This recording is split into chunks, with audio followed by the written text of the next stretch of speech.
Pencho again Spiros and Emiliano Berri, who are the other two researchers who are leading this group of research.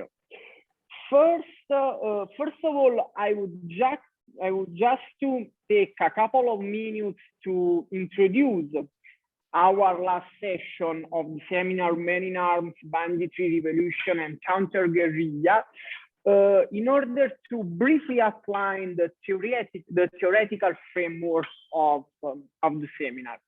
So the idea is that to us, the irregular warfare tends to evoke 20th century rather than 19th century memories. The feats of Lawrence of Arabia in Jordan, Mao Zedong on Jingang Mountains, and Che Guevara on the Sierra Maestra are the most impressive examples. However, irregular warfare in the forms as we are going to discuss this afternoon of banditry, guerrilla, and insurgency has a 1,000-year-old tradition encompassing the ancient civilization history, as well as medieval and early modern history of empire. Nevertheless, this is our idea, the topic which we are going to discuss this afternoon. The struggle for sovereignty broke out with the age of revolution, definitely changing practices and strategies of the irregular warfare.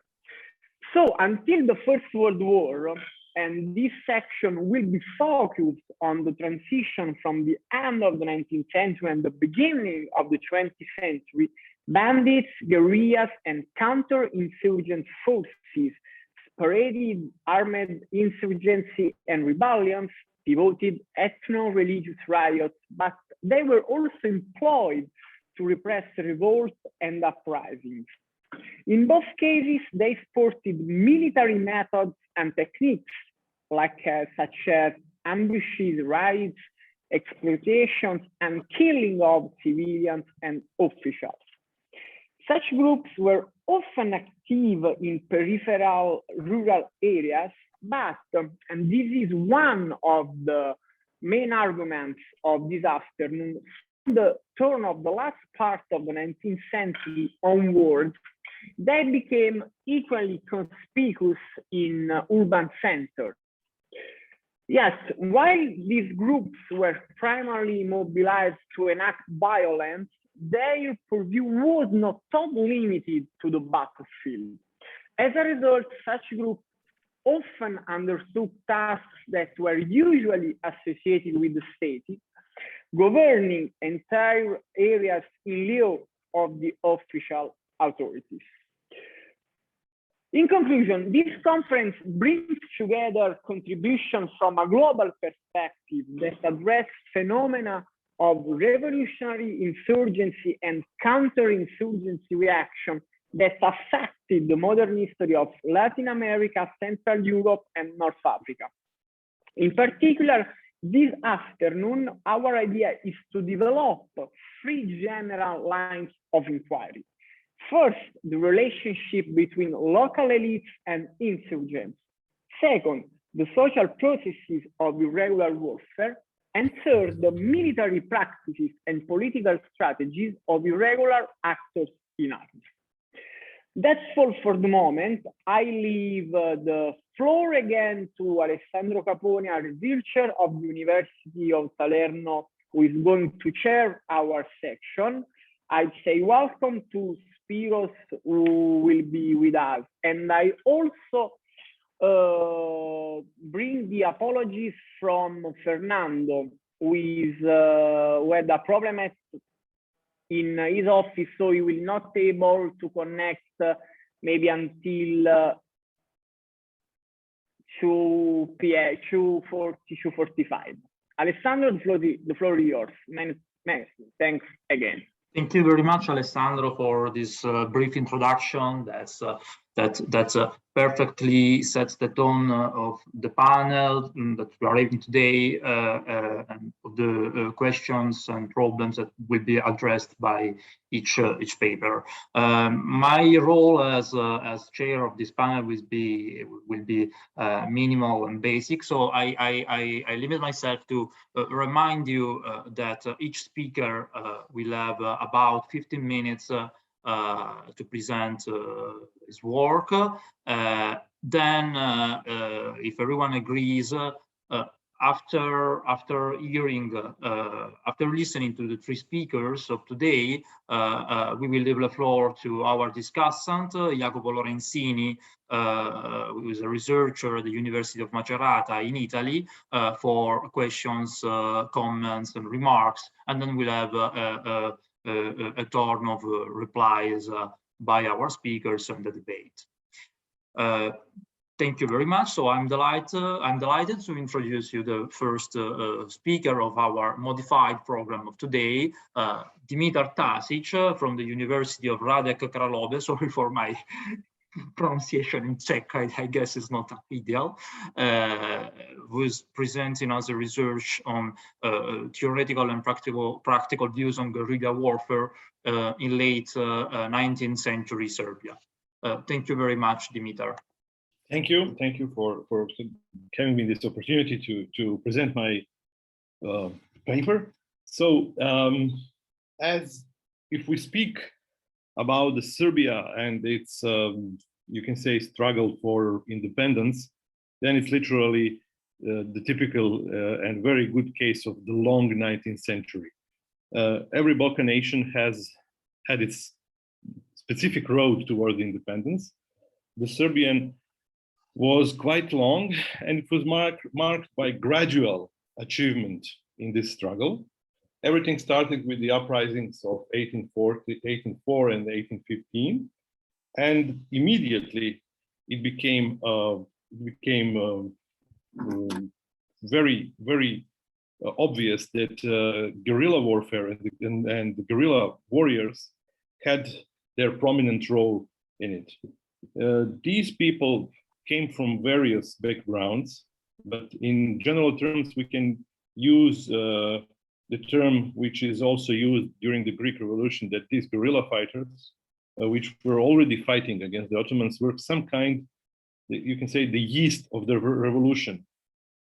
And it became obvious during the 19th century that because the overwhelming strength of the Ottoman Empire demanded this kind of approach in achieving slow progress in obtaining independence.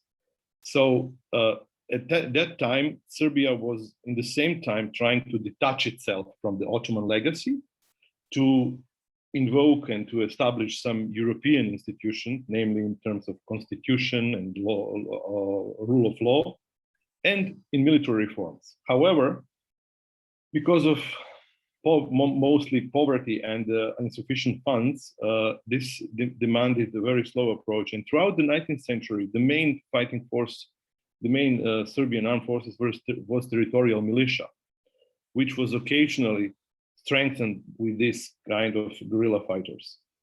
And first, I will try in my paper to present this kind of political foundations for this way of thinking, and to shed some light on some theoretical pieces which were circulating in these days. The main influence practically came from contemporary Europe experiences, namely Polish uprising.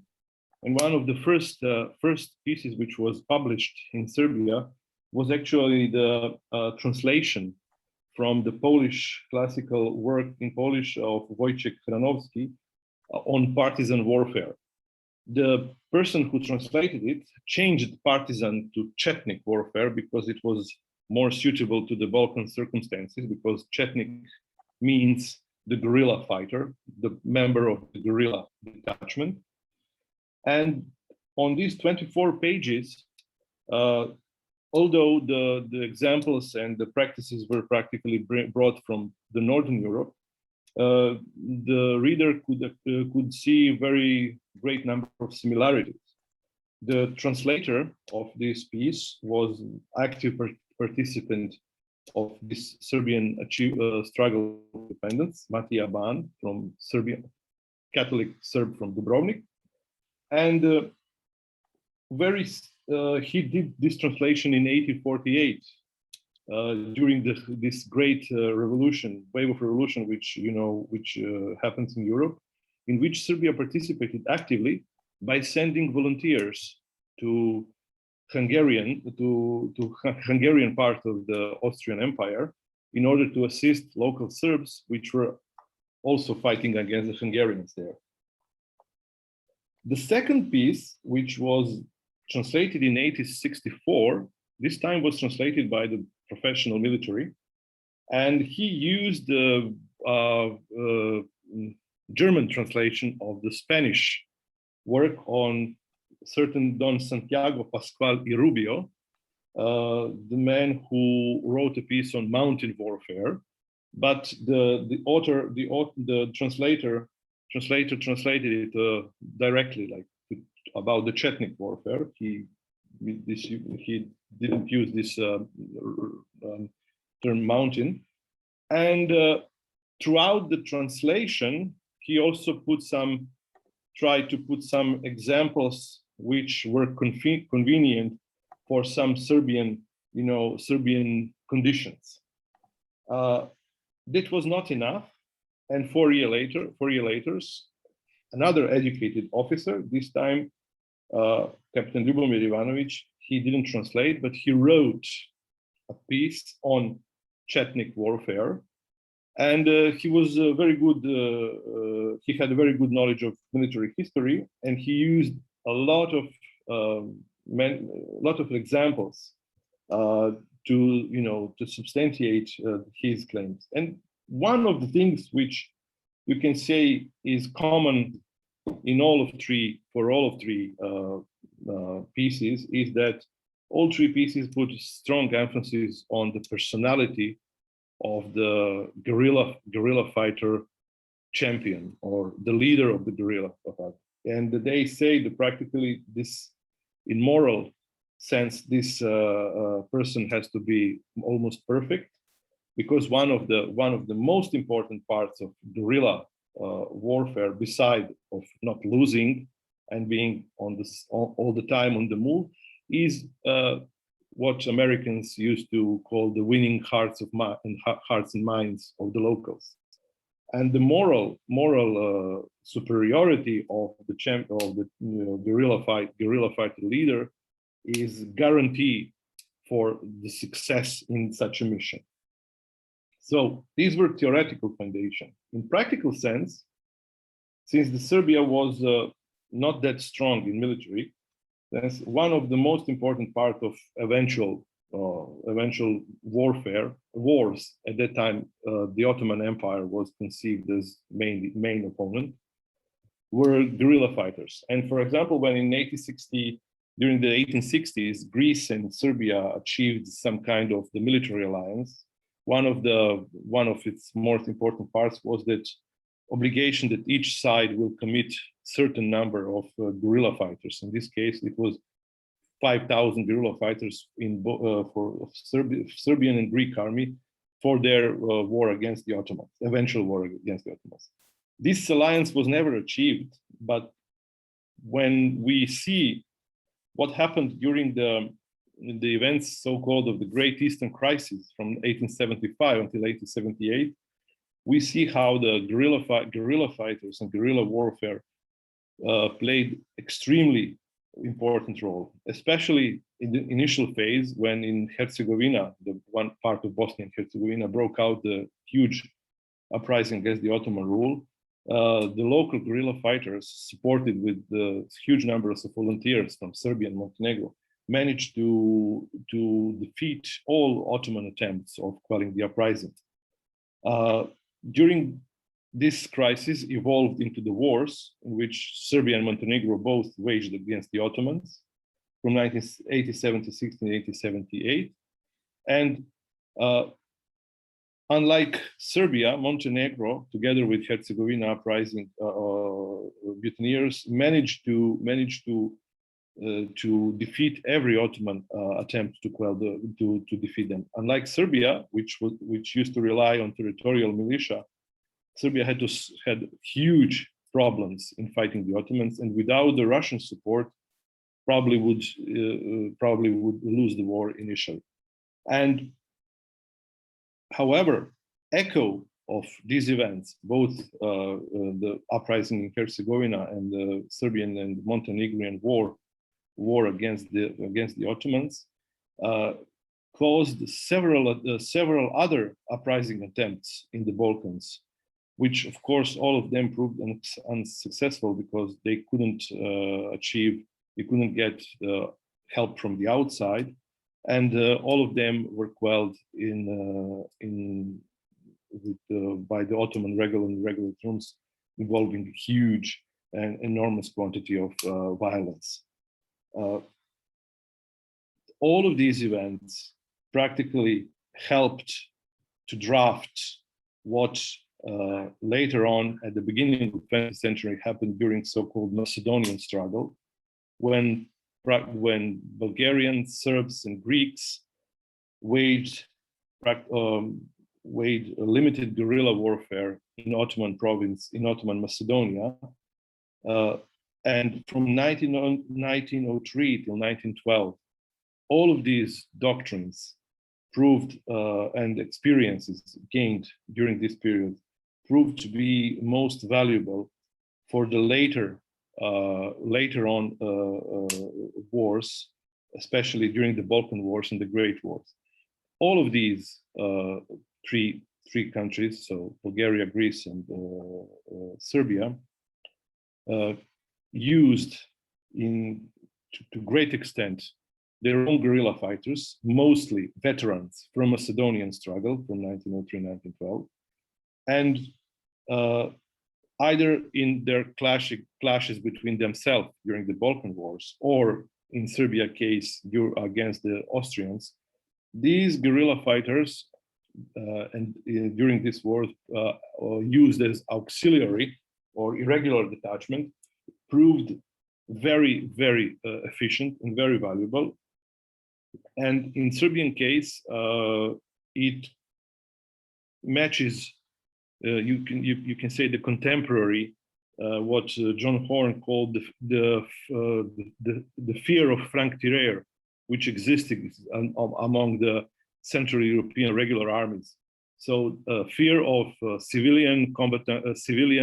armed civilians acting as combatants.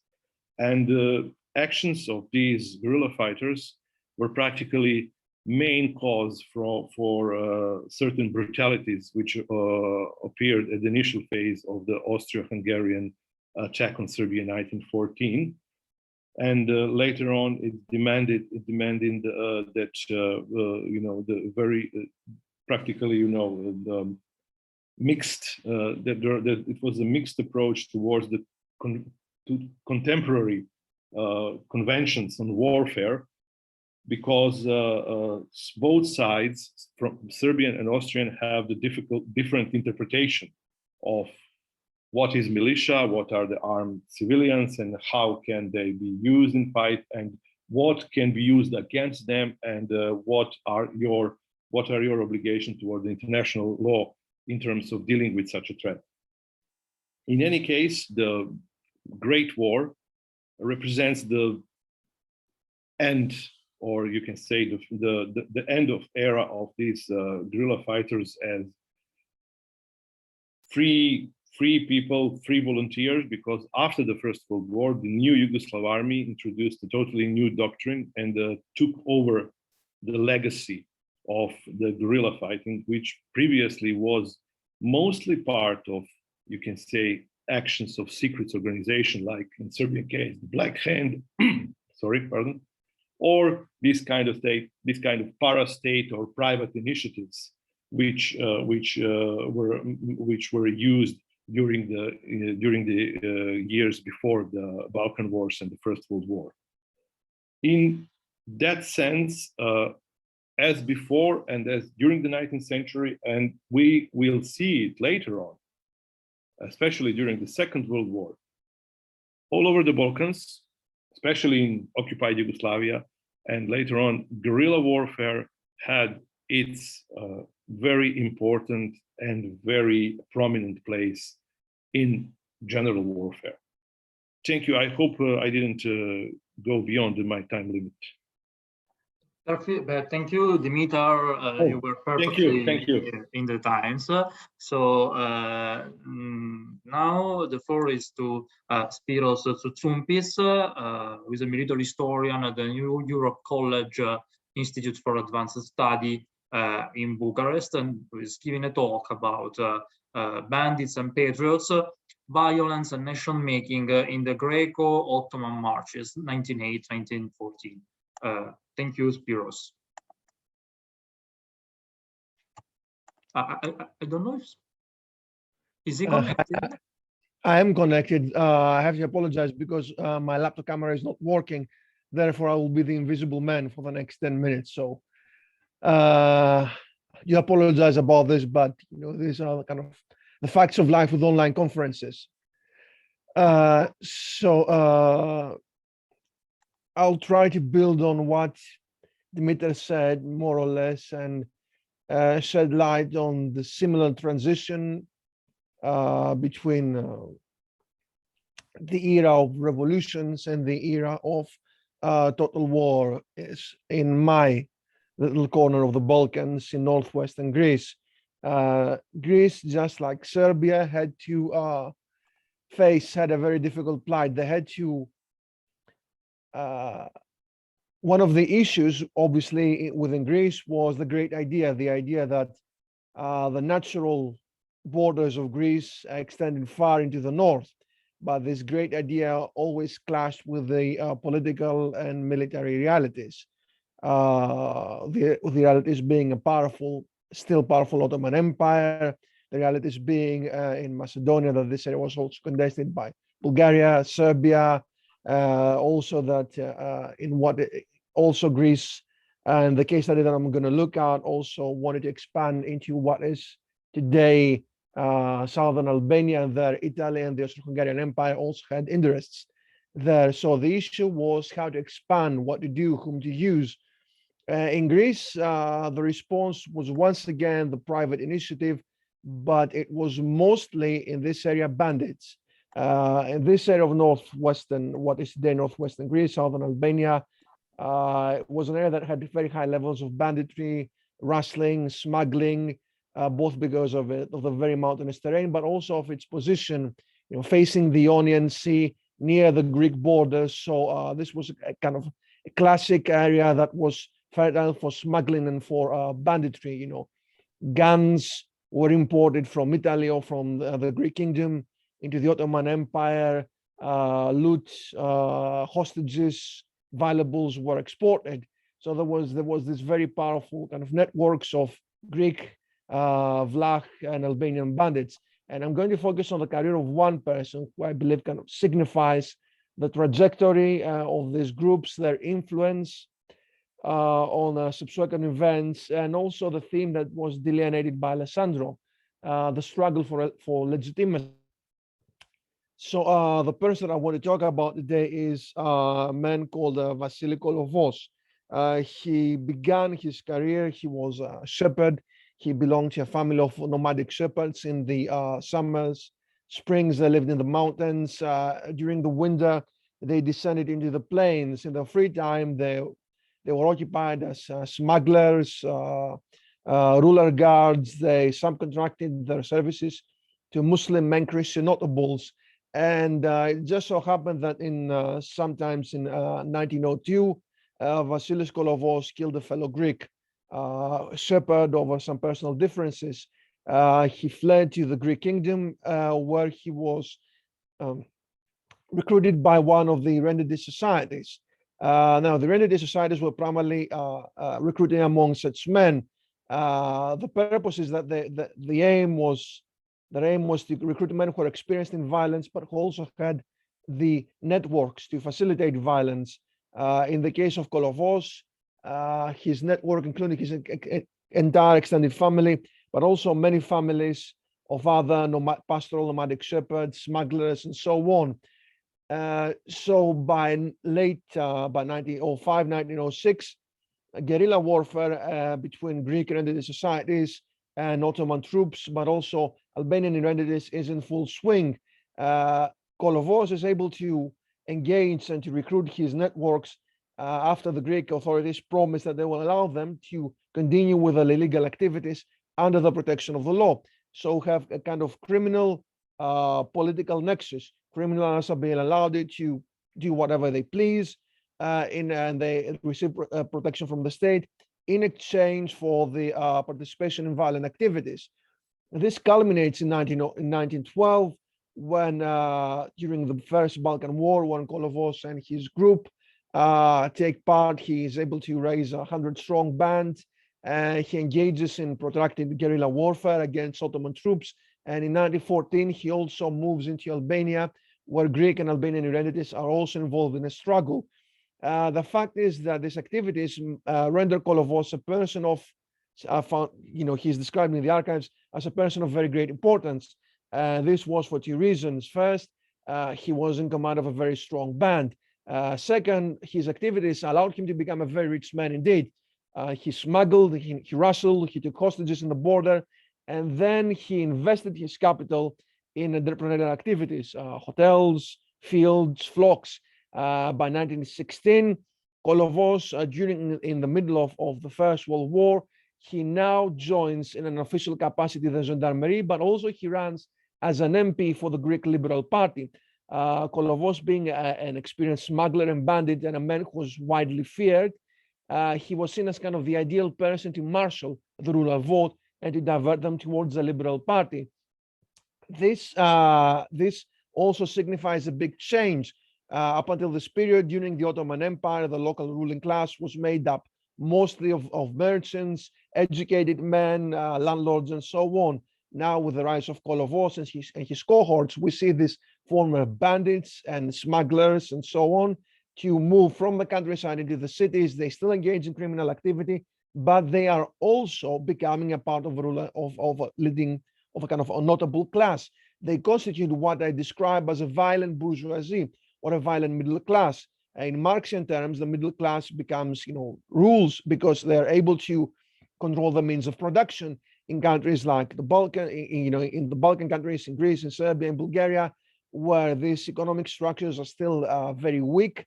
It is the people who are able to control local politics and therefore control the flow of resources, state money from the capital to the periphery and so forth, who become the new middle class. And this creates very serious problems for the state, because these people continue to engage in criminality, but the state cannot afford not to use them, primarily because after the First World War, Bulgaria was on the losing side. Albania is newly created. Fascist Italy has designs in northwestern Greece and in Albania. So these people are once again being used as kind of sub-rosa armed groups against now external threats, but also against the internal threat of minorities and communists. By 1930, these groups have been fully incorporated into the state. They have been largely disarmed because Greece has managed to bounce back and the state is not trusting them so far. But we have a final change during the Second World War. The Second World War brings a cataclysm in the area. The cataclysm is the arrival of the Italian fascist and German Nazi troops who collaborate with local minorities. At the same time, local minorities seek to take their vengeance against this violent bourgeoisie like Lovos, who became rich by profiting by expropriating minorities. And this leads these groups to now to attain a new role. The new role is the role of anti-communist militias. So in Greece, in the area of northwestern Greece, during this period, we have the reshaping of the former bandit pro-state groups into anti-communist groups who wage a dual war against the Axis and the minorities, but also against the communist groups who challenge their authority within the area, because the authority of this bourgeoisie, the authority of these groups, is basically based on their ability to exploit and to control local resources. Communism, the communist partisans do not accept this alternative model of authority, and therefore we have another round fighting, which is completed in the late 1940s when the Greek Civil War has finally ended. And we'll have the final transformation of these groups and the final removal from the countryside into the cities, the groups that become as anti-Ottoman fighters, kind of nationalist identities. They develop into this violent bourgeoisie. They set roots in the cities. They fight against communism, which they see as a threat to local authority. And now, by the late 1940s, they have a final and complete transformation as anti-communist Cold War warriors. So what I try to show effectively by looking at this very kind of personality who kind of became, you know, from a bandit to bureaucrat, a bandit to politician, a shepherd to a person of influence, was to show how these irregular groups contributed to the state building and to the establishment of legitimacy and of state legitimacy in the Balkans. My final kind of observation is that usually historians of the Balkans, historians of Europe, identify the construction of the state, you know, modernity with the monopoly of, with the state's monopoly of violence, as famously articulated by Max Weber. What I try to show is that in the Balkans, the construction of the nation state was not achieved against these irregular groups. It was not achieved by establishing a monopoly of violence, but through the collaboration of state and non-state armed actors. In the process, this collaboration revolutionized, changed local societies. It helped to integrate marginal groups into the national mainstream, and it helped to it allowed the state to fend off these multiple threats, minorities, external aggression, and later on communism during the Cold War period. So thank you very much. I hope that I did not kind of I stayed within the limits or within the prescribed limits of, you know, this 50 minutes. And again, thanks to Alessandro and everyone for organizing this. Thank you. Thank you very much, Spiros. Also, you perfectly within the times. So I'm delighted to hand over to Martin Valkov from the University of Sofia, who's going to speak about fight fire with fire, guerrilla and counter-guerrilla, guerrilla and counter-guerrilla war in Bulgarian occupied Serbia during World War I. Thank you, Alessandro. I will also try to stay within the limits. If I can't, please just tell me. Okay, my presentation, as Alessandro mentioned, is concentrated on the other half of guerrilla, so which is the counter-guerrilla strategy and tactics employed by the Bulgarian army during the First World War in the occupation of Serbia. So it's basically the counter-guerrilla strategies during an occupation regime. The main questions that I posed were how to fight and win a small war during the Great War, how did a regular army fight a guerrilla movement in an occupied territory during the First World War, and what was the role of civilians in the occupying army's counter-guerrilla strategy. Occupied territory was Serbia, regular army is Bulgarian army, and its opponents were Serbian guerrillas or chetniks, as Dmitry already clarified the terminology used here, both in Bulgaria and Serbia. So just in short, let me say that the research fields of the historiography of World War I on the one hand and counterinsurgency and counterinsurgency on the other do not seem to find points of contact very often. Why is that? Well, the Great War for a long period of time, somewhere around the second half of the 1990s, was seen just as a soldier's war, like a war for only on the fronts, or the epitome of conventional war.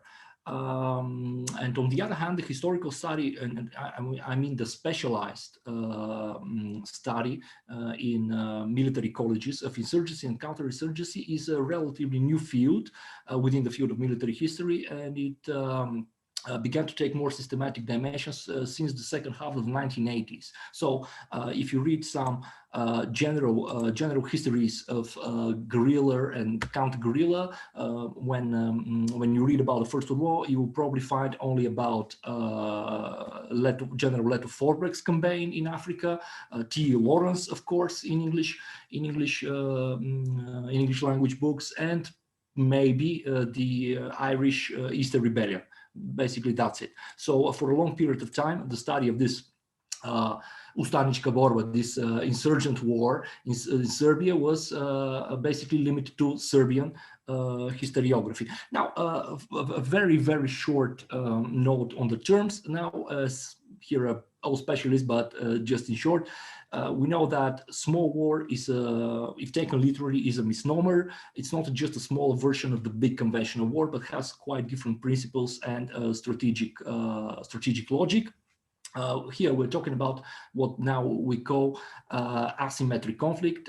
Profound asymmetry of forces is what characterize this guerrilla and counter-guerrilla insurgency and counter-insurgency warfare. So basically, it's a fundamentally political phenomenon. The final say must always be, and is usually always in the realms of politics. Speaking about the doctrine, which Dmitry very insightfully did about Serbia. In this period, what we say that for conventional armies, this was something they did not much understood and even less liked. It was a warfare that was simply not by the rules of the game, and has been seen as difficult in this period. Like the organization, the structures, the doctrine, the training of these regular armies of the time was designed for large-scale conventional warfare against other regular armies. And when they were confronted with irregular warfare, they faced the dilemma of how to proceed. They were unprepared in most cases for this. So to a large extent, the development of counter-insurgency strategies and tactics mirrored the ones employed by insurgents themselves. That's why fight fire with fire. And what is important that by the early 20th century, these counter strategies were still far away, a far cry from modern COIN, counterinsurgency doctrine. No minimum use of force, no, usually, at least in the beginning, no winning of hearts and minds. These tactics were very, very brutal and were rarely based on a long-term pacification policy, but involved considerable violence and brutality. In short, in the event of an insurgency or guerrilla warfare, the local population could in most cases expect the worst from the armies of the time, and in most cases it was exactly the worst that happened. So the historical context of this occupation, in short, half of Serbia, the whole eastern Serbia, was occupied by the Bulgarian army. And what is important that the Bulgarian political leadership saw this not just as an occupation regime, it saw it as already annexed or integrated within the Bulgarian state structures. It was seen as integral part of Greater Bulgaria. In other words, half of Serbian population, which was within this Bulgarian occupied part of Serbia, was simply declared Bulgarian. Serbian culture was suppressed. Serbian cultural institutions were destroyed and replaced by Bulgarian ones. So it's a very important this context of occupation. Austria-Hungary occupied the other part, but still these people could be called Serbs. No, in Bulgarian part they were declared simply as Bulgarian. So it was a campaign of forced national assimilation.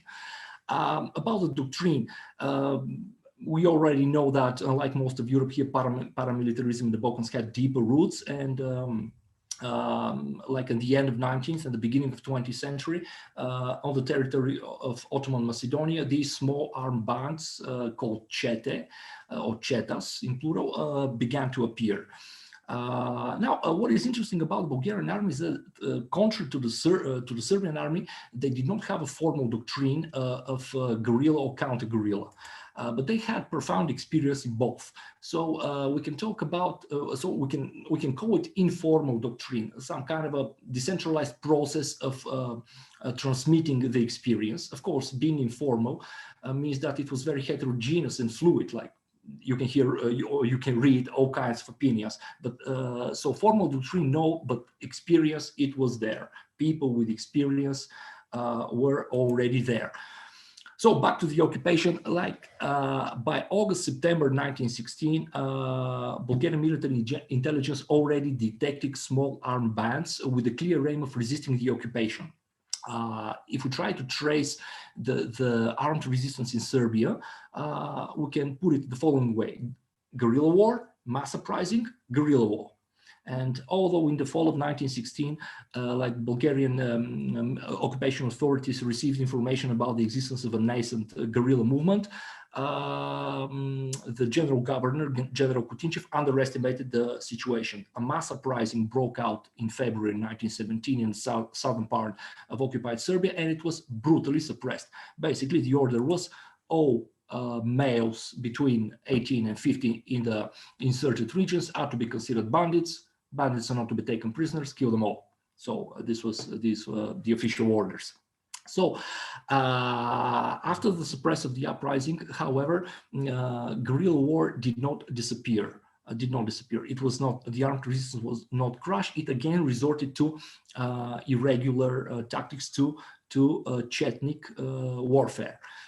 So I would like to draw your attention here to one person who was instrumental in developing Bulgarian counter-guerrilla strategies. It was Colonel Peter Drvingov, who was appointed chief of staff of the so-called Murala military inspection area. This was the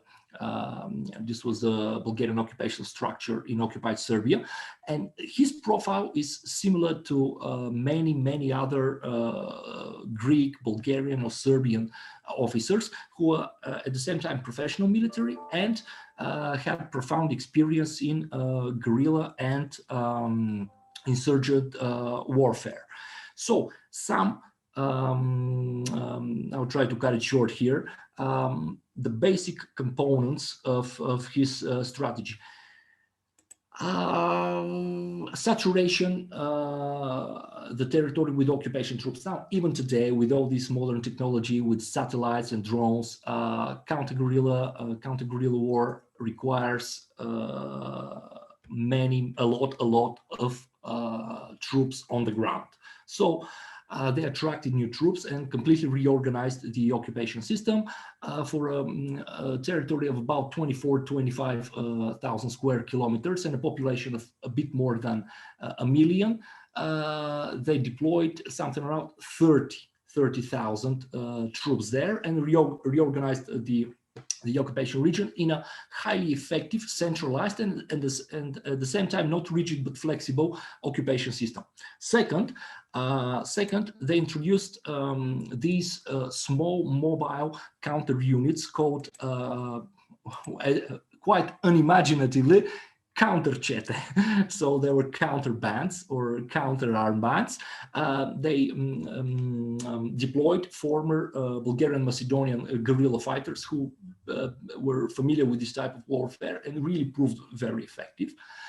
Third, the primacy of intelligence, which is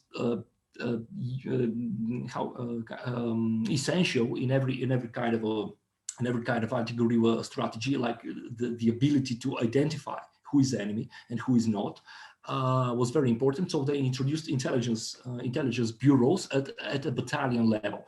And like in October 1917, the new system was fully centralized with 20 intelligence bureaus, 60 mountain platoons. These were the official euphemism for counter-chetes. Now, what is important here, the legal or the quasi-legal framework, the investigation, trials, and punishment of the insurgents were entrusted to the military administrative authorities.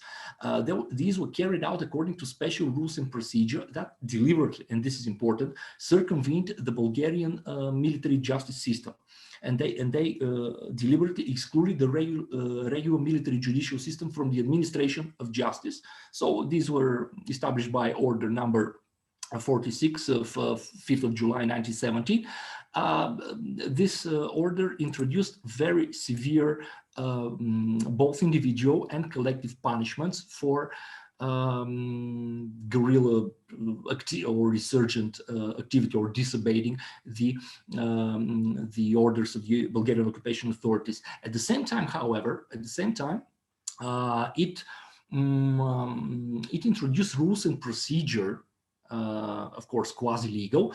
To a large extent, it replaced the chaotic violence that preceded it, the indiscriminate violence like shoot all the males between 18 and 50. Now was replaced this complex but focused and structured repressive system, and quasi-legal, of course. At the same time, however, amnesties and pardons were widely used. These were not a quasi-legal phenomenon. These were not amnesties, nor were they pardons in accordance with Bulgarian constitution, but they fulfilled the same task. The task was to demoralize Chetniks and force them to surrender, not just physically destroy them, but make them surrender. So it was the stick and carrot tactics, basically. The methods used, terror and torture, widely used. Torture during interrogation and intelligence gathering became the norm. It was explicitly encouraged from above, explicit orders to torture the suspects. It could be applied not only to guerrillas themselves, but to any suspect, including elders, women, and even minors. It was applied both in intelligence bureaus and out in the open in the villages, both individually and collectively. And in a number of cases, such intensive form of interrogation led to death or permanent disability. Another tactics that they used was terrorizing guerrillas' families. Why was that? To force the guerrillas themselves to surrender or we will hang your mother. Quite effective, actually, this brutal method. So none of the main leaders surrendered, but many others did. All these actions of the Bulgarian authority, after a period of 3 or 4 months, started to give results. They stimulated demoralization within the Serbian Chetnik ranks. Discipline almost disappeared. Brigandage, which was, as a non-political phenomenon among guerrillas, really proliferated.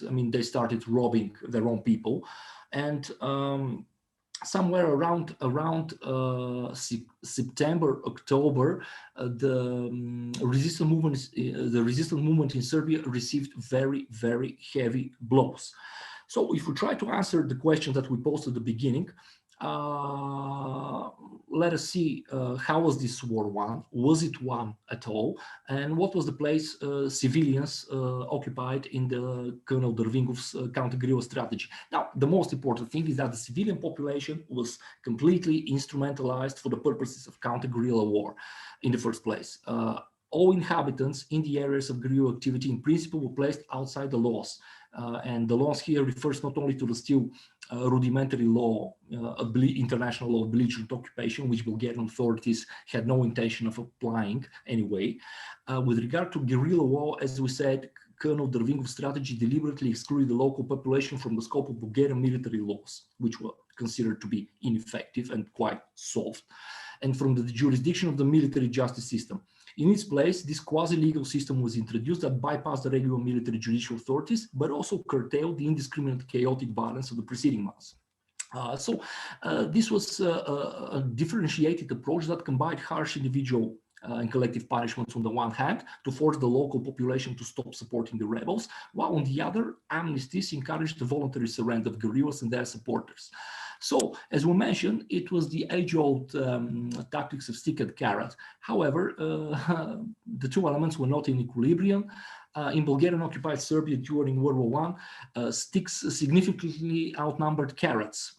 Was the system effective? My answer will be, and the shortest answer will be, tactically, yes. Strategically, no. I used throughout this presentation in the article the term strategy.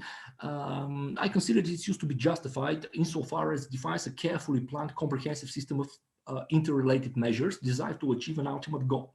True enough. But a more how can I say, nuanced approach might also view it simply as a set of tactical military measures, as this system lacked the most important component of a successful counter-guerrilla strategy, the political one. As we all know, tactical, even the most brilliant of tactical successes don't mean much if the political and social context is ignored.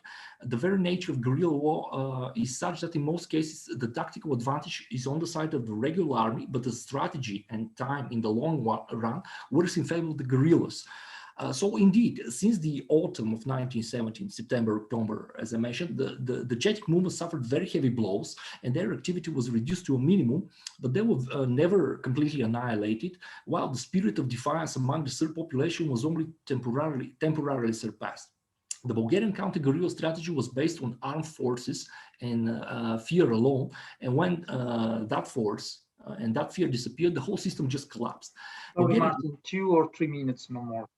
Okay, Bulgarian troops and administration were able to withdraw relatively easily, but in October and early November 1918, the German and Austro-Hungarian troops were subjected to escalating attacks, both by guerrillas and by the population itself. So, therefore, the answer to the question whether the counter-guerrilla war in Serbia was successful, which was given above, tactically yes, strategically no, could also be put in other words and formulated the following way. Militarily yes, politically no. Short-term yes, long-term no. Thank you. Thank you so much. So it seems that Fernando is not here, so probably he couldn't make it in the end. I'm happy to hand over to Jacopo Lorenzini, who is a researcher in history, contemporary history, military history mainly, his field of expertise at the University of Macerata, and who will discuss the papers that we have just listened to. Thank you, Jacopo.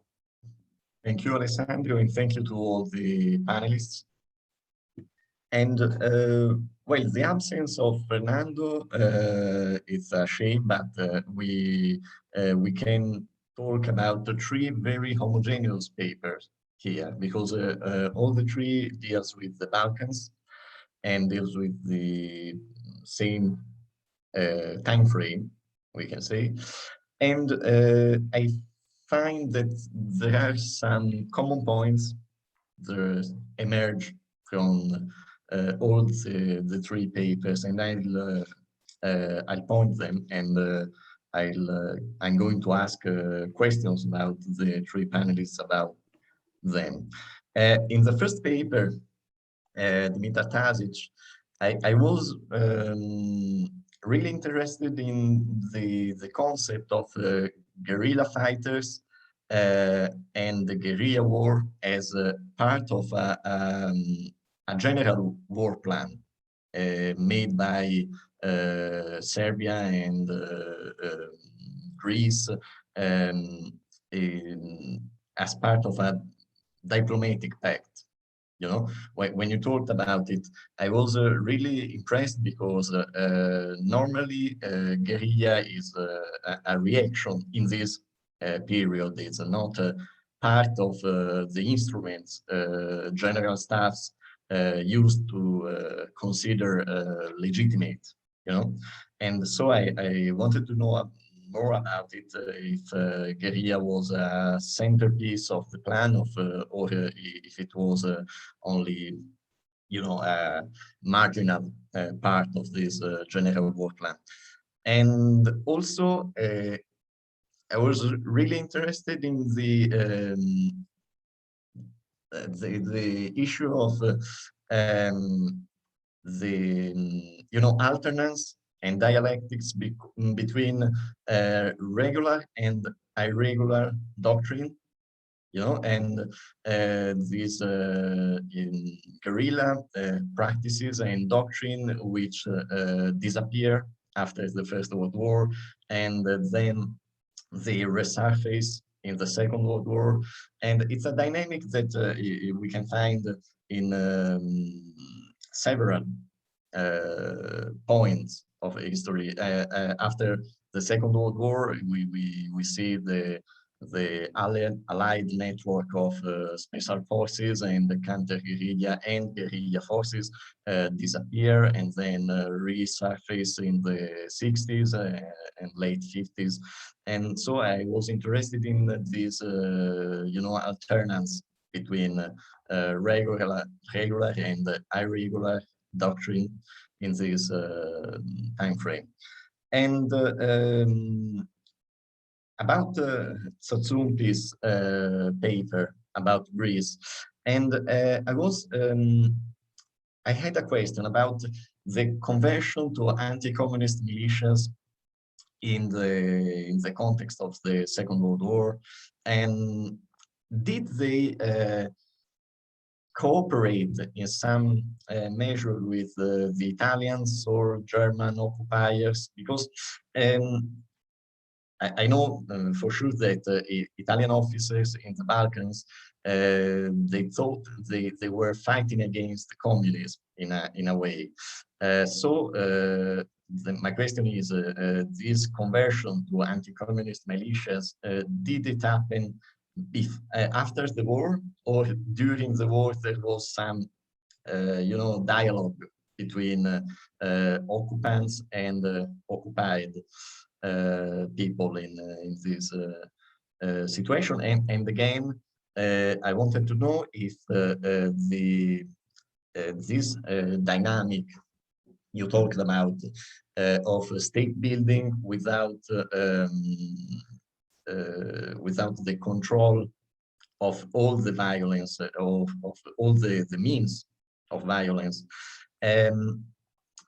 was it implemented into the official doctrine of the Greek military, or they planned the war, an hypothetical at this point, war where the Greek state could control all the military and paramilitary forces, or did they acknowledge this particular situation of not being able to control directly all the military forces in the state?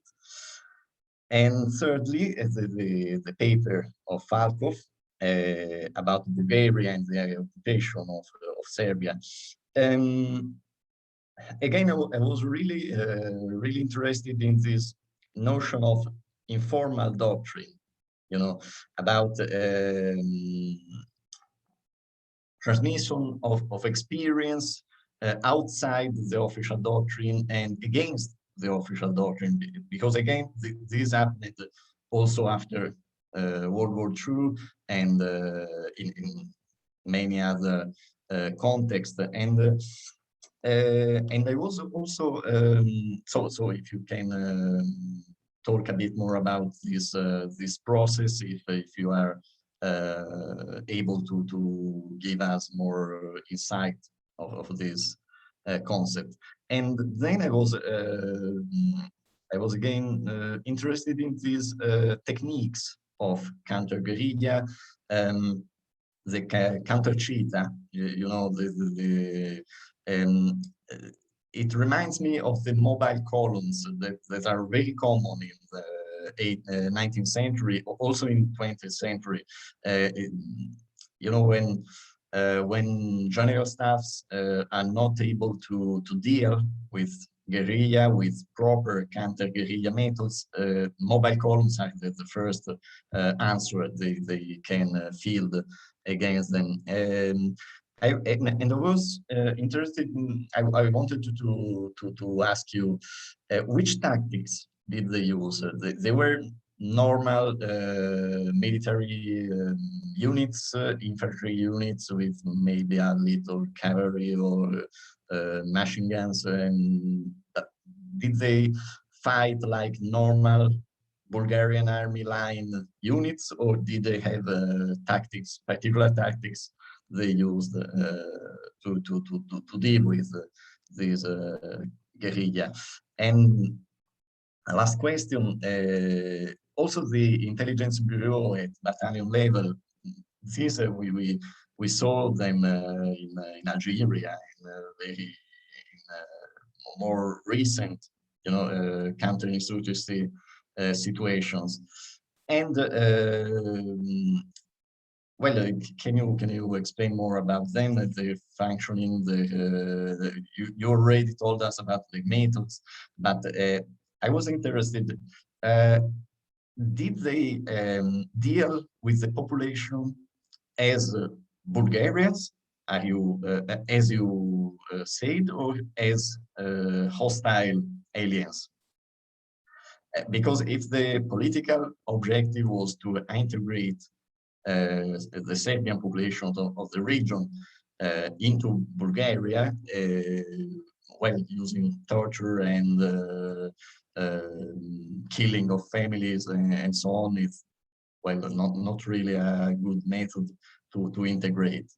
And lastly, my last question is, these methods, were they studied after the war and maybe used in the Second World War, or did they remain there? And as I was saying at the beginning, did they disappear and maybe resurface in another way, in another time, but without a direct link, or there was a link between First World War practices and theory and what happened 20, 30 years later?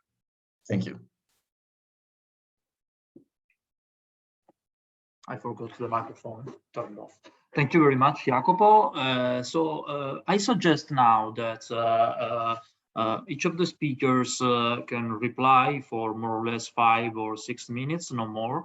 And if you prefer, we can follow the same order of the former presentation. So I would hand over to Dimitar Tasic for his comments. Oh, thank you. So for the first question, were the guerrilla fighters and guerrilla warfare part of the original plan? Yes, it was plan of the original war plan as integral plan, integral part of it, as some kind of support of the actions of the main force. But in what way? Both in Serbia and in Greece, you had at that time huge number of compatriots, their compatriots which used to live under the Ottoman rule, and they moved to Serbia or to mainland Greece in order to work, to find opportunity for life. And in a way, these people were seen as very good part of these guerrilla detachments. Most of them were young and restless. They were part of.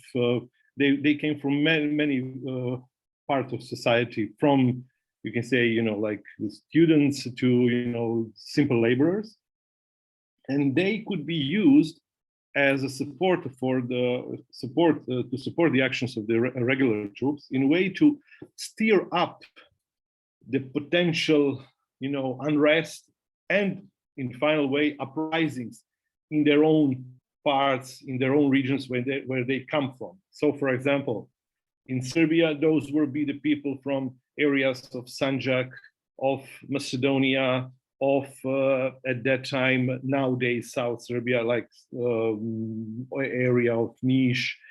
They also did not count only on their own compatriots. For example, in Serbia, you had also support towards the Bulgarian national movement, and for example, there were several units, and in one time, entire Bulgarian legion supported by the Serbian government for this purpose, in order to be kind of in a way, like transferred, or to just transfer to Bulgaria in order to steer up the uprisings there. And this practically proved to be very efficient, as I mentioned in the case of the Herzegovina uprising in 1875, when you had like approximately 2,000 volunteers which came from Serbia to support the locals. Most of them were actually locals who in one time of their life immigrated to Serbia, but they didn't lose the contact with their own fatherland. And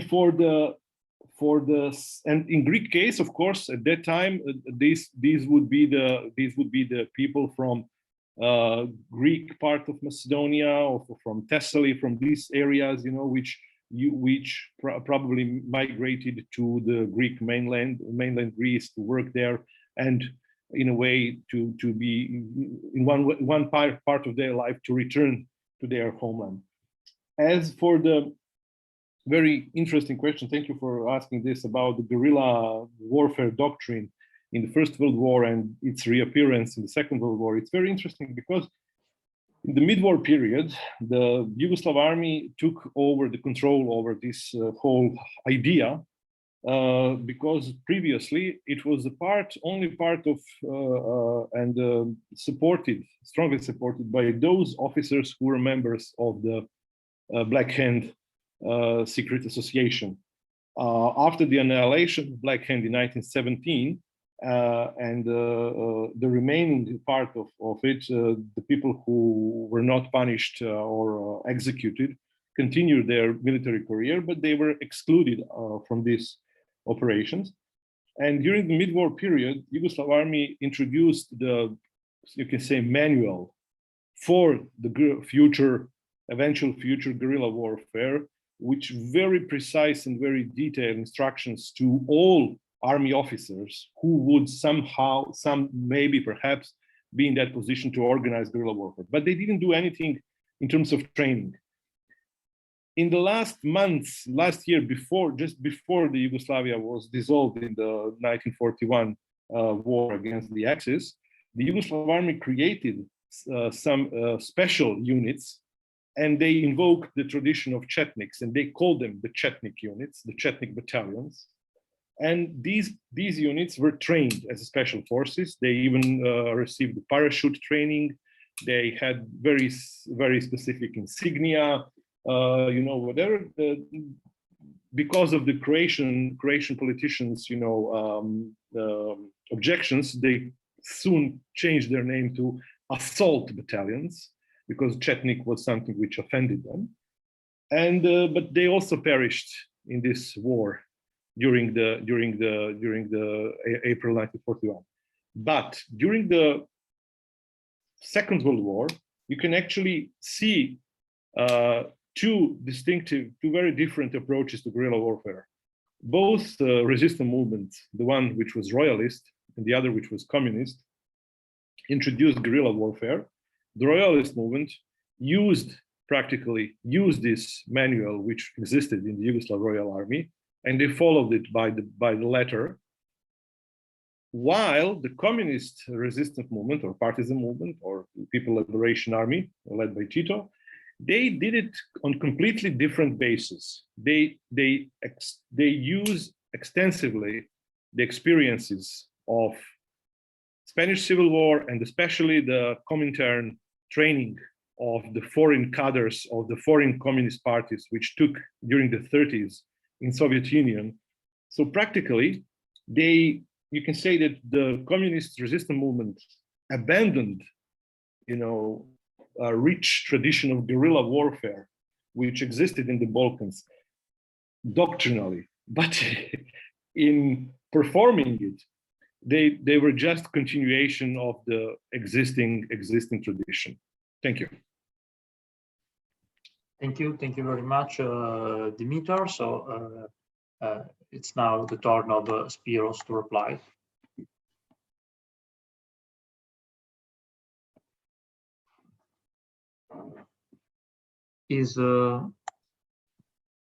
Spiros, can you hear us? Yeah. Let me begin with the first question. Collaboration between the communists and the occupying forces. There is a very and sadly widely accepted myth in Greek and Serbian historiography and so on and so forth. The only people who resisted during the occupation was the left. In fact, at least in Greece, in the context of Greece, we have from the very beginning both communist partisan bands and nationalist bands. Both groups were hostile towards the occupiers, both for different ideological reasons. For the left, it was a struggle against fascism. In Greece, the occupation of the Axis meant the dismemberment of the country, the arming and the collaboration between Axis and minorities, Albanians, for instance, in northwestern Greece, Vlachs in Thessaly, Slav Macedonians and Vlachs also in Macedonia. So in the beginning, when the first nationalist bands were created, they had two aims. The first aim was to preserve local autonomy and keep the political clientele safe from the depredations of the Axis and from the depredations of the minorities who collaborated with the Axis, but also petty criminals and so on. And nonetheless, by 1942, the communist partisan movement tries to monopolize the struggle against the Axis. They attack and they disperse the nationalists. They collaborate with minorities. So for the nationalists, by 1943, the biggest threat is not the Axis, which is in retreat. I mean, they've lost. The Nazis have been destroyed in Stalingrad, in Kursk. The Italian army is showing signs of disintegration and collapse. So the Axis needs the nationalists, and the nationalists who are being attacked by the communists, who are much more well organized, have a much clearer ideological vision. They turn towards the Germans, not the Italians. The Italian army could not, it is dissolved by the summer of 1943. They could not provide the nationalists with guns. They could not provide them with anything. And they're much more reticent towards collaborating with nationalists rather than the Germans. So there is collaboration, direct collaboration between 1943 and 1944. What must be understood is this was not so much ideological collaboration because they agree on a fascist agenda. The common thing was the fear of communism. So for the Germans, for the Wehrmacht, using the nationalists, it was a way to save precious German blood. For the nationalists, it was a deal with the devil. They hated the Germans, but they hated the communists more, and they were more afraid of an eventual communist takeover after the departure of the Wehrmacht rather than of an Axis victory. So have this connivance definitely of communists and nationalists. This connivance was based on different interests and different aspirations, but it nonetheless happened. And it is at this time that these nationalist bands become more radicalized, not so much because they espouse fascism or Nazism, but because they witness and they become acquainted with the anti-guerrilla kind of methods and techniques espoused by the Wehrmacht. So they become much more radicalized in the violence. Now, regarding the Greek army has two specific periods when they collaborate with regulars. The one is in the pre-1940 period. In the pre-1940 period, for instance, the Greek army during the Balkan Wars, during the First World War, they use them strategically in order to combat other irregulars. So they have to combat Bulgarian irregulars or Turkish irregulars. So they use them as a weapon of war, right? But this and partly against civilians. They are not used by the Greek army in the Second World War. So when Greeks fight against the Italians in Albania, irregulars are not being used because the professionals do not like them. But we have a third change. The third change comes during the Greek Civil War of 1946-1949. The problem is that at the time Greece faces, the Greek state faces a communist rebellion and communist insurgency, and it faces a dilemma, right? That they need to deprive the communist insurgents from the base of support, which are the civilians. But doing so will mean attacking civilians, victimizing civilians, right? And the army, since receives money and help from the British and the Americans, they cannot be seen publicly engaging in violence and violence against civilians. So what they do is that they delegate violence to the paramilitaries, to the bandits, to all these irregular forces. So this is the logic of delegation. In order to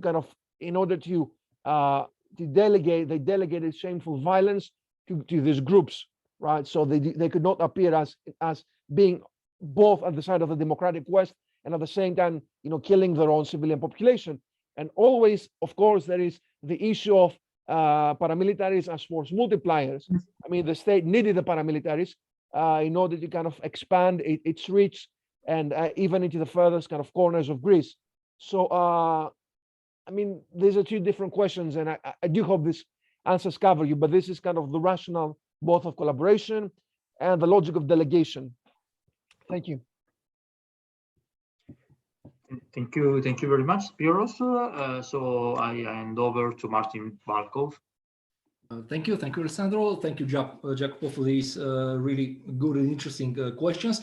Now I'm starting with the concept of informal doctrine.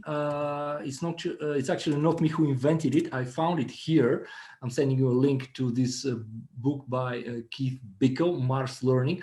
I came upon this book some time ago, and actually this concept, I was really struck by this because I've always thought of the doctrine as a set piece document, like a manual, a written one, manual written when all the instructions are in one place. And he developed on the concept of the different concepts of a doctrine, and one of it was a doctrine as a process, the elaborating of this manual. I was always asking myself, and probably as a historian, more like the traditional type, depending on written sources, I've always wanted to find everything written in the archives, and I was always wondering why Bulgarian army did not have any. But if you look at this concept of informal doctrine, of doctrine as a concept, as a process, you can find it scattered in many documents of different types. For example, very small and different manuals for some kind of a like concrete moment. You can find it in articles in the press, and of course you can find this learning process to be disseminated through informal conversation. One officer, senior officer to junior officer, another one to younger one. And as I said, but being informal, it lacks coherence. It lacks clear regulation. But the knowledge transfer was there. The knowledge transfer was there. So I think that this, I don't know, I was really fascinated by this concept because it helped me to figure out some things that I did not fully comprehend prior to that, because I was always expecting to find one strict manual in the archives, and I didn't find any. And this is really interesting. Like it's something like more than a decade of guerrilla war experience. And what I'm saying here is like there were many Bulgarian officers who took a leave from the usually from the military schools or from the army to participate in insurgent movements in Ottoman Macedonia. So the officers that practically had it, and they never developed a coherent written doctrine, but the experience was there. About the techniques, about these tactics, what can I say about it? I think one of the most important things was this this quasi-legal system of collective and individual punishments. It was deliberately put this way. As we all know, military justice, military laws are usually criticized as extremely harsh, but Bulgarian occupation authorities actually considered it inadequate and too soft. So that's why developed this thing, this set of quasi-legal punishments. The whole thing was to be somewhere in between, before the earlier period of chaotic and indiscriminate violence, when whole villages were burned. Male population who was found in these insurgent villages was just executed, and it was thought to be to provide a more not less violent, but a more structured and more focused violent approach. It was more or less to identify who is enemy and who is not, to separate the insurgents from the peaceful rural population. The second of this was again the reorganization of the occupation structures, which was quite important. Of course, if you lack the sufficient amount of troops, nothing is to be done. So they needed more troops. The problem was faced by many occupation armies, lack of soldiers. I mean, the troops were needed to the fronts, and the quality of the occupation troops was really poor, we may say. I mean, the best soldiers were not sent in the occupied territories, they were sent to the fronts. Intelligence bureaus. Yeah, I agree with you, it resembles Algiers. And, in no way am I a specialist, of course, in this Algerian war, but recently I watched again the Battle of Algiers, you know, this great movie, and I was struck by the similarities used by these counter-guerrilla forces, like all this torture and all this persistence and insistence on intelligence gathering. You can find this actually in the official instructions for these intelligence bureaus. Dervingov identified two key elements in order to be successful. First, says good intelligence. Second, keeping the initiative in our own hands. So these were very important.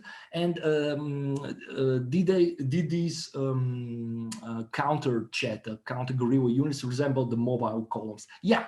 To a certain degree, yeah, of course, the greater mobility of these troops was something that ordinary troops, ordinary units simply lacked. These were drawn from experienced Macedonian guerrillas, Macedonian Chetniks, and in his memoirs, Dervingov said, we just gave them basic instructions, and after that we did not interfere in their work. They knew what to do. So he considered their experience very valuable, very useful. With regard to the questions, was there any contradiction between trying to make them Bulgarians and torturing them, killing their relatives? Of course. Of course, it was, how can I say, it was the whole Bulgarian occupation strategy, if we call it this way, the occupation policy, better to say, was a set of contradictions. And it was clearly understood, actually, by some of them, by some of the officers, the very officers who issued orders for killing, taking no prisoners, showing no mercy, and so on, realized that they contradict the ultimate political goal. They contradicted the economic logics. If you burn the villages and burning the crops, you cannot economically, you cannot fully exploit economically this region. Actually, it's counterproductive. And if you constantly kill people, mass executions, etc., you're not going to make these people like you, to put it this way, of course. So it was understood, but they couldn't find some kind of a universal solution. What these techniques developed in response to this guerrilla war. These particular techniques, yes, but Bulgarian occupation started with brutal measures from the very beginning. There was a campaign of killing somewhere at the end of 1915 and the end of 1916, when like commanders were to identify intelligent persons, suspect persons, and to liquidate them quietly. So there were many people, unknown number, and probably we'll never know the number of them, who had just disappeared. No one knows what happened with them at the very beginning of Bulgarian occupation. So it was some kind of a preemptive purge of people considered to be potential leaders of resistance, potentially dangerous. As we can see, this did not prevent the armed resistance movement. What happened after the war with Bulgarian army? Now, this is a very interesting question, and what I can say here is that Bulgarian historiography still lacks a complete complete historiographical study on the role of the army in the violent clashes in Bulgaria in the interwar period, and there were many of them. The traditional historiography treat these armed clashes in ideological terms, and the violence against civilians in ideological terms. But again, I'm speculating here, but I think that much of the violence which Bulgarian army used against Bulgarian civilians in the interwar period could be understood in terms of military culture, organizational culture of the military, informal doctrines, as we said, and my again, like initial observation on this issue is that there was no use of minimal force approach. Quite on the contrary, when dealing with irregular resistance, with armed rebellions, etc., it was the use of maximal force, just crush them, smash them as quickly and as brutally as possible. Yeah, that's it.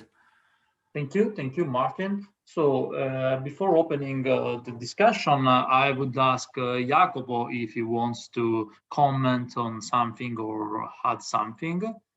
No, not really. The answers were really complete. Thank you. So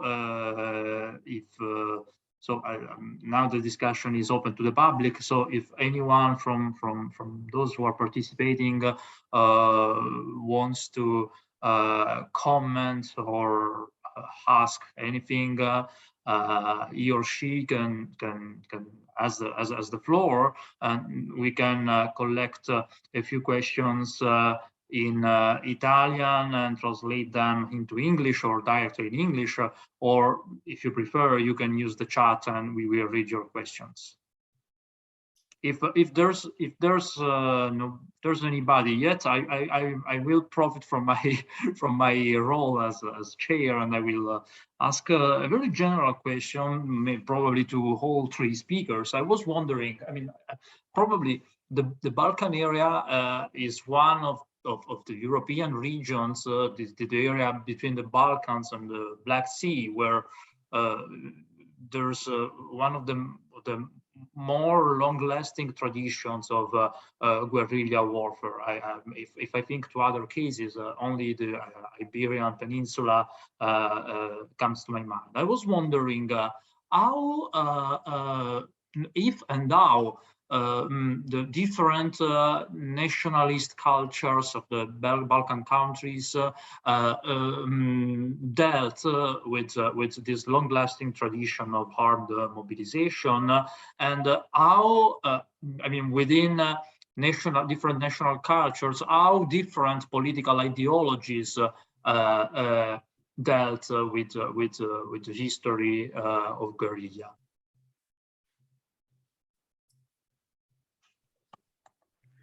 Alessandro, if I can, before leaving the floor to the participants, I have three general questions for each of them. The first to Dimitar. Dimitar, what about the role of religion in the anti-Ottoman guerrilla? And as you have quoted many interesting parts from guerrilla writings from a theoretical point of view, have you found religious discourses and languages in these writings or not? To Spiros, since the independence war, Greek elites tried to create a national army, organizing regular troops. I was thinking about the case of Demetrios Ypsilantis, for example. But according to you, what was the relationship between the long-term irregular tradition in Greece and the attempt to create an Hellenic army at the beginning of the 20th century. And finally, an observation to Martin, maybe focusing on the case of Bulgaria and more in general to the case of Eastern and Central Europe, the influence of the First and Second Balkan Wars was paradoxically greater than the effect and then the influence and then the effects of the First World War. What do you think about it? Many thanks to everybody. Should we go in this order? Yeah, I think it's the most functional way to. Okay. First, I will try to answer your question. This legacy of guerrilla warfare and guerrilla fighters, they in Yugoslavia in the mid-war period, they reached some kind of these people reached the level of national heroes. They were very important. The legacy was all the time, especially from these years of Macedonia, was always emphasized. However, 1945 it was totally opposite. They were considered as the tools of the great Serbian bourgeoisie of the denationalizing and nationalizing and assimilating projects of Serbianization of population of Macedonia and Kosovo and Sanjak, whatever. So you have this kind of two different approaches, and many of them were survived, what is very funny, and they lived a very quiet life, after the Second World War.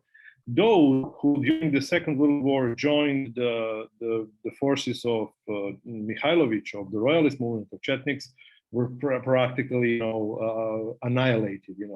Those who were old enough to live a peaceful and quiet life continued to live, and their memories, everything was forgotten. We have very few memoirs, we have very few writings, because for them it was some kind of danger. So you have totally different approaches. If you take in mind the ruling ideologies of the two Yugoslav states. As for the matter of religion, in these writings, you cannot find the element of religious as a mobilizing factor. But it is so obvious because the opponent is, at that time, we people of the Balkans didn't call them Ottomans. For the people of the Balkans, the enemy was Turkey, everyone. So the ethnic Turks, the Islamized Slavic enclaves in the Balkans, they were also considered Turks.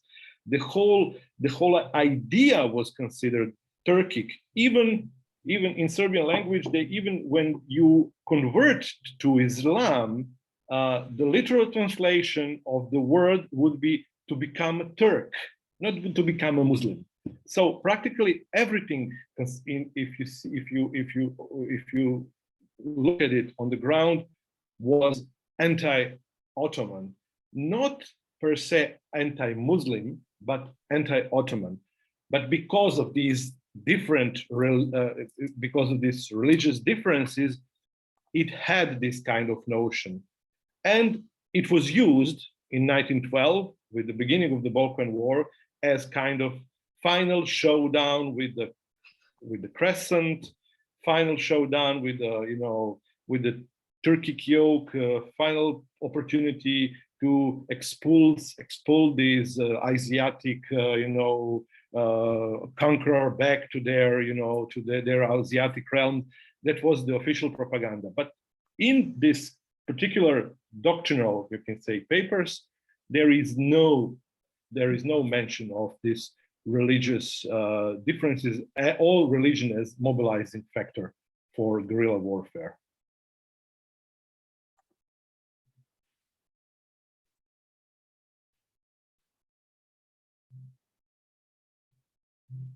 Okay, should I go next? Yes, Spiros, you can reply. Yeah, on the one hand, on the tradition, long-term effects. In Greece, the regular tradition became, and this partly answers Alessandro's question, the relationship between regular and irregular forces was very complex. By the time of the revolution, Greece had a tradition of irregular warfare that went back at least 300-400 years. The armies who fought against the Ottomans in 1821 were made up from regulars, and the leaders of the irregulars, amassed very considerable prestige, and they became, they became famous, they became notorious because of their exploits against the Ottoman Turks. So at the same time, being a leader of the irregulars, there is a very, it meant that these people also amassed a huge amount of wealth, not just prestige during the revolution. So even though the state and Western educated intellectuals like Ypsilantis, Mavrokordatos, they wanted to tame, they wanted to discipline the irregulars, this was very difficult. At the same time, many of the leaders of the irregulars became the grandsons became officers in the regular army. So Greece had a dual model. There was a dual model where there was a regular army, but there was also the kind of the regular army that could be used in times of crisis, in revolutionary times, sent across the borders, that will act as a force multiplier. So there was the irregular tradition because Greece was ultimately a state where irregulars had attained a mythical kind of relationships, kind of notoriety, a mythical kind of fame. They were seen as the avant-garde of the revolution, the avant-garde of the nation. At the same time, the army was never strong enough in order to get rid of the irregulars. There were efforts to kind of tame these irregulars, but they ended up in mass revolts in the 1830s, in the 1840s, in the 1850s. And there was also the idea of and so I think this was one of the main issues. Just one point about the regular tradition of the Balkans. I have to underline that this is not something that we Balkan types are prone to.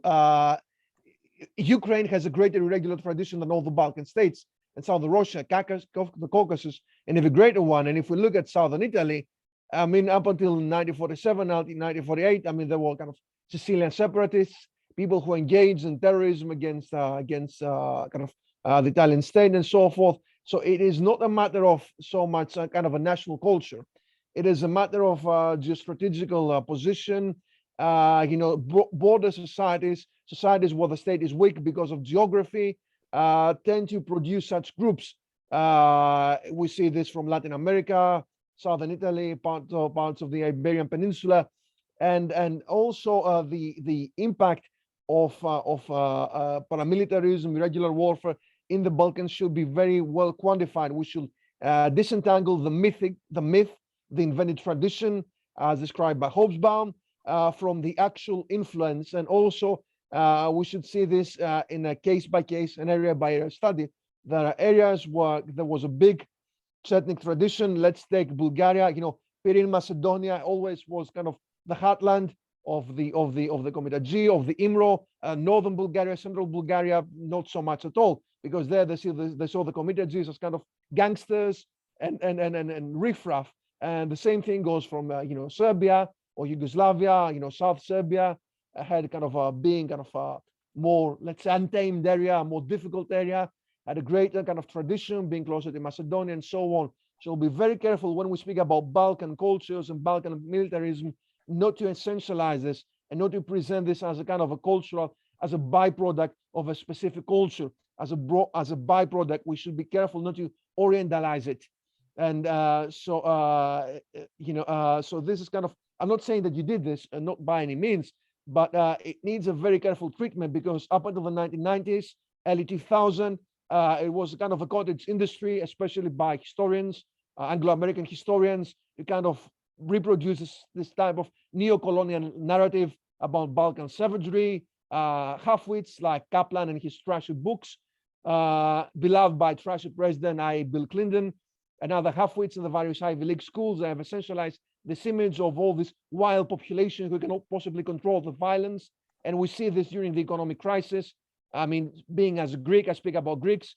You see people kind of smashing shops in Athens. All of a sudden, it's not part of kind of economic, it's not a part of economic crisis, but it's kind of unavoidable because of our national character.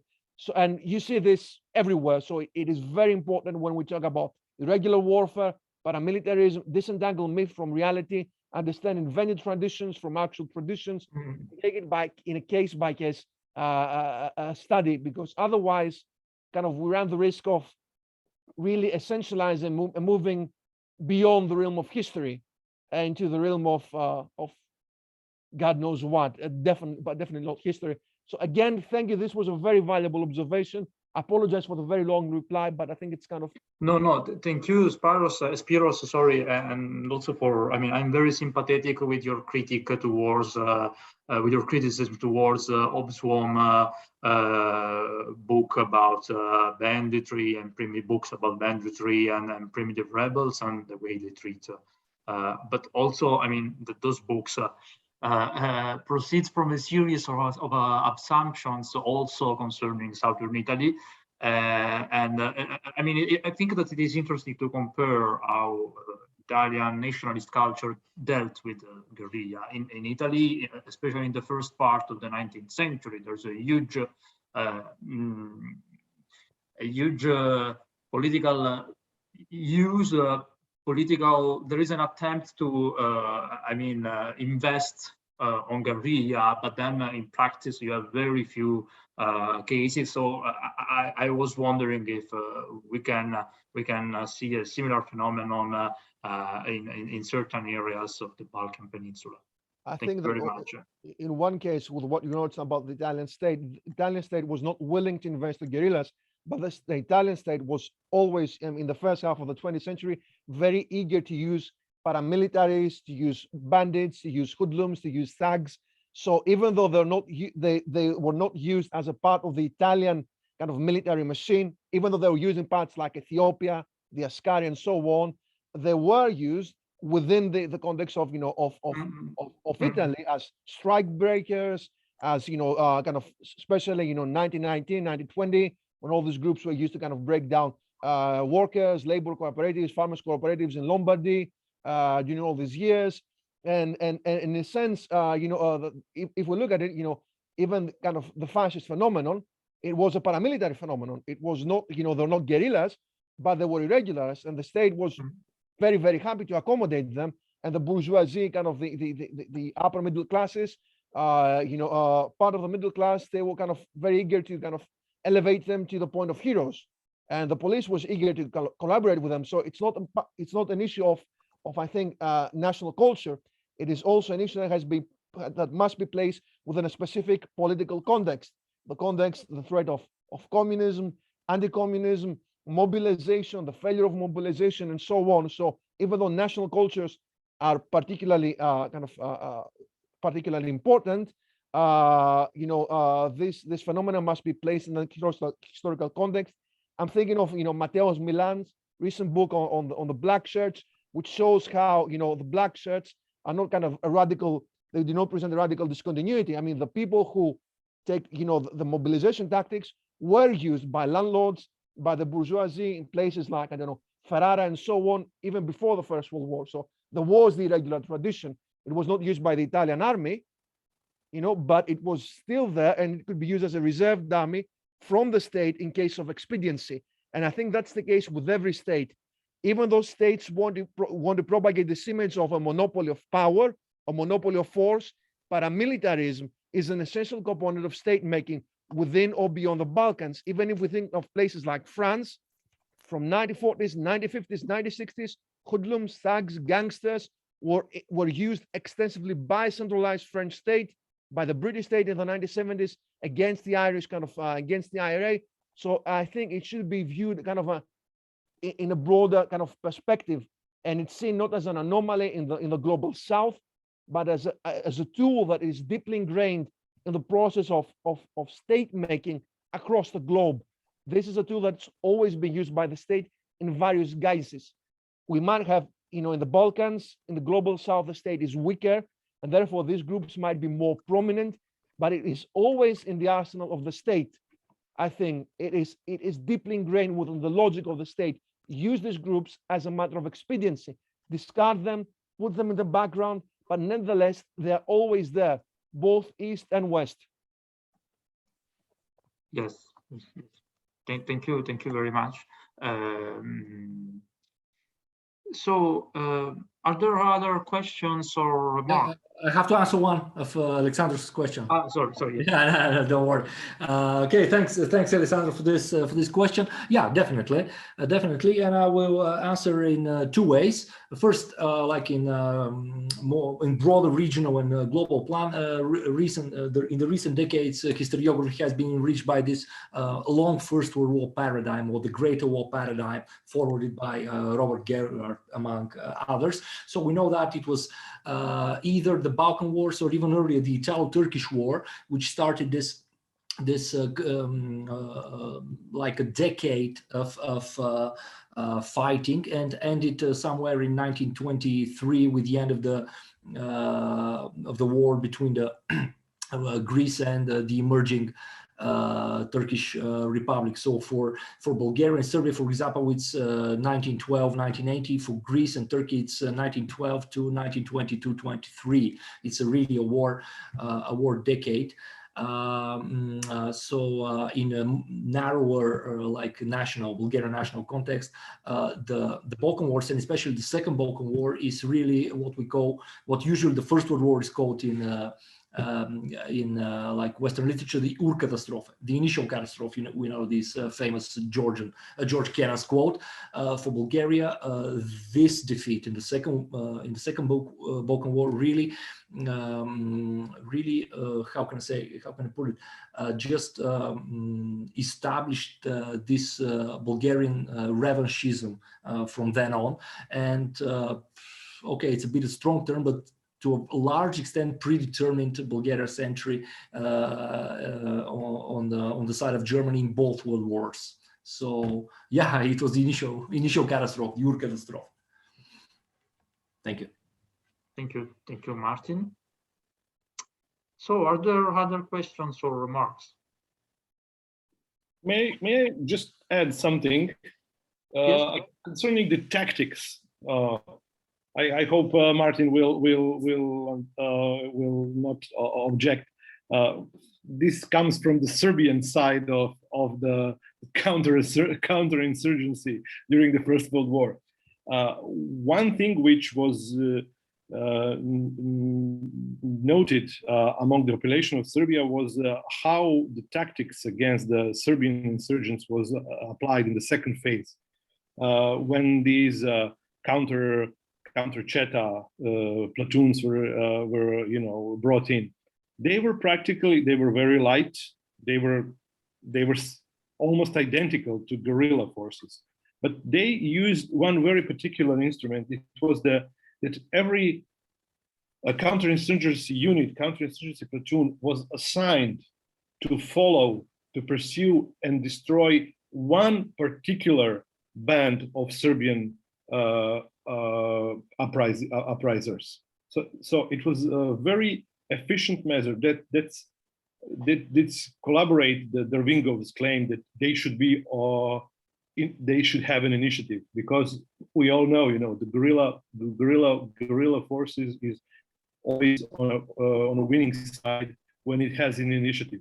In this way, the mutineers, the rebels, were practically losing initiative because they become hunted down.